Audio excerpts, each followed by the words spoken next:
Hi friends, welcome back. അസ്സലാമു അലൈക്കും.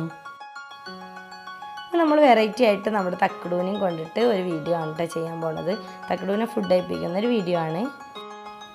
സത്യം പറഞ്ഞാൽ അമ്മമാരുടെയും കുട്ടികളുടെയും ഒരു കോമ്പറ്റീഷന് വേണ്ടിയിട്ട് എടുത്തൊരു വീഡിയോ ആയിരുന്നു കേട്ടോ അത്. അപ്പോൾ ഇതിൽ ഇൻട്രസ്റ്റിംഗ് ആയിട്ട് ഇവൻ കഴിച്ചുകൊണ്ടിരിക്കുന്ന ഫുഡിൻ്റെ റെസിപ്പി നിങ്ങളായിട്ടൊന്ന് ഷെയർ ചെയ്യാമെന്ന് വിചാരിച്ചു. അപ്പോൾ എല്ലാ കുട്ടികൾക്കും നല്ല ഇഷ്ടത്തോടെ കഴിക്കാൻ പറ്റുന്നൊരു വിഭവമാണ് കേട്ടോ നമ്മൾ ഉണ്ടാക്കാൻ പോകുന്നത്. അപ്പോൾ റെസിപ്പി കാണുന്നതിന് മുമ്പ് ചാനൽ സബ്സ്ക്രൈബ് ചെയ്യാത്ത എല്ലാ കൂട്ടുകാരും ഒന്ന് സബ്സ്ക്രൈബ് ചെയ്തേക്കണേ. അമൃതപ്പൊടി കൊണ്ടാണ് കേട്ടോ നമ്മുടെ ഇന്നത്തെ വിഭവം തയ്യാറാക്കുന്നത്. അതിന് വേണ്ടിയിട്ട് ഒരു 3 കപ്പ് അമൃതപ്പൊടി ഞാൻ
ചെയ്തെടുക്കുക. ഞാനിപ്പോൾ ഈ ഇലയിൽ വെച്ചിട്ടാണ് ഫില്ലിങ് നിറച്ച് കൊടുത്തിട്ടുള്ളത്. ഇനി കൈകൊണ്ട് നന്നായിട്ടൊന്ന് പ്രസ് ചെയ്തെടുക്കുക.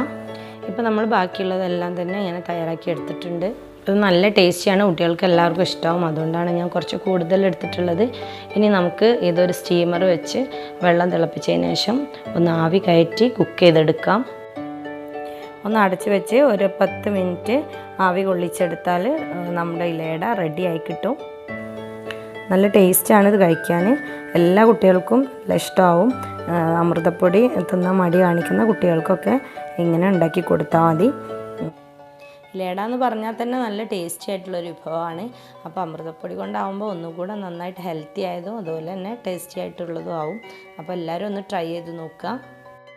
അപ്പോൾ മിക്ക അമ്മമാർക്കും ഉള്ള ഒരു കംപ്ലൈൻറ്റാണ് അമൃതപ്പൊടി കഴിപ്പിക്കാൻ കഴിയണില്ല കുട്ടികളെ എന്നുള്ളത്.